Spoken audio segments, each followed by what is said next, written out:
What's up, Celtics fans? It's good to get this win, six in a row against the Pelicans. It's CB on the Seas for game 26 of 82. Yeah, we're all smarting after the Patriots debacle yesterday, I'm sure. So it's nice to get the sixth win in a row for the Seas, and they're up to 16-10. So that's good. My pull-up three-pointer, first point was an observation I made at the end of the game. It was interesting. Kyrie was on the bench. Of course, he was injured. He didn't play. And he, after the game, he went up to Davis and they had some nice words and they hugged and they were chit-chatting, and it looked like Kyrie was sort of lobbying Davis to sign with the C's in the offseason, as if to say, hey, this is a pretty good situation here. You should play with me and we'll win some chips. I thought that was interesting. Second point was the coaching. My coaching point was Stevens playing Rob Williams 25 minutes and Tice only 23 minutes. That probably wasn't too intentional, but the point was he played Williams a ton in the game tonight and a lot of significant minutes against Davis. And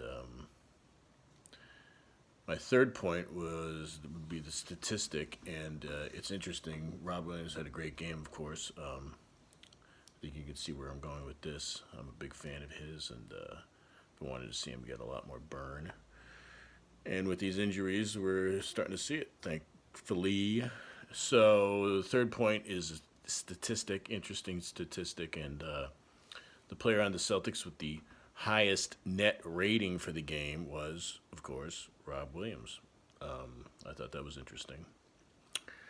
Despite Morris's 31, I think he had 31.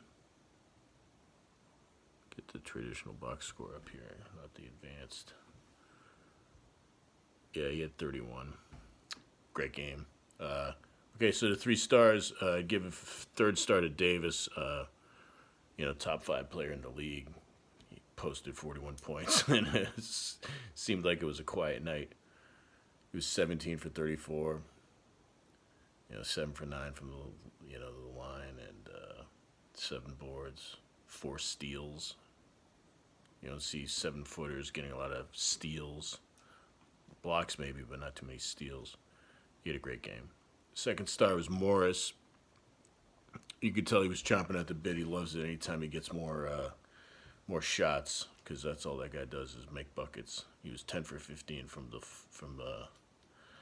the floor, 5 for 8 from the arc, which was great. 6 for 7 from the line. Just a great night shooting. 4 boards, 4 assists, 5 fouls, so he did a great game. Of course, I give the number 1 star to Time Lord Rob Williams. Yeah, he had a fantastic game. 2 dunks. More significantly, the first time he went up against Davis, he blocked him. He stayed down on a traditional sort of low post up fake that Davis tried to throw at him. He stayed down, then Davis went up for the shot, and Time Lord swatted him. It was pretty great. It really energized the crowd, and it seems like the crowd really loves him because he's definitely the highest flying, most aggressive, wildest athlete on the team. Jalen is athletic, in a lot of ways more athletic because he's, not a center and he's not as gangly and he's more controlled. He could be a way better dunker than Rob Williams, but of course he's too passive and he plays like a zombie. Hashtag zombie Brown. So, yeah, definitely give number 1 star to Time Lord. The 3 stains on the game. This guy only played 3 minutes, but poor Wes Johnson, I was looking at the net ratings when I was looking at Rob Williams's, and, Rob's was, I think it was like plus 20-something for the game. And I noticed that Wes Johnson was negative 106 rating for the game. And, of course, it's sort of an anomaly because he only played 3 minutes, and if you don't score any points in 3 minutes, which is possible, you could really have a really bad net rating for the time you were in there. So, but I don't care. Whatever. Tough titties. for Wes. Second stand on the game was Solomon Hill. He started. He played 20 minutes, scored 3 points, sucked out there, made some mistakes. There's one play where he tried, it was a mismatch. It was Davis was posting up on Smart, and Davis, I think, is maybe 7 inches taller than Smart, and Hill had the ball, and it's very easy to throw the ball to Davis in a way that Davis would catch it and dunk it, and somehow Hill contrived to throw it right at Smart, so Smart could, of course, steal it and bring it the other way. So if Davis is going to leave the Pelicans, it's going to be because of players like Solomon Hill or teammates like Solomon Hill who can't play. And the number one stain was Holiday. He scored 37 points last night in Detroit, or yesterday in Detroit, and he played 39 minutes, scored 7 points. Yeah, he was terrible with 4 turnovers. Guy's a fantastic player, fantastic point guard, but for whatever reason, he laid an egg today.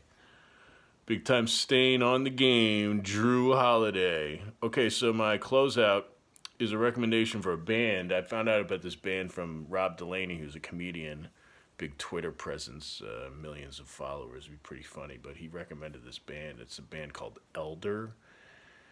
They're sort of like a sort of sludgier version of Queens of the Stone Age, if you guys are familiar with that band. They're fucking awesome. They're out of Boston. They don't play a lot of live dates, but they have a lot of albums on Spotify, and I can't stop listening to all of them. I listen to them while I run. I don't listen to them while I'm doing anything, really.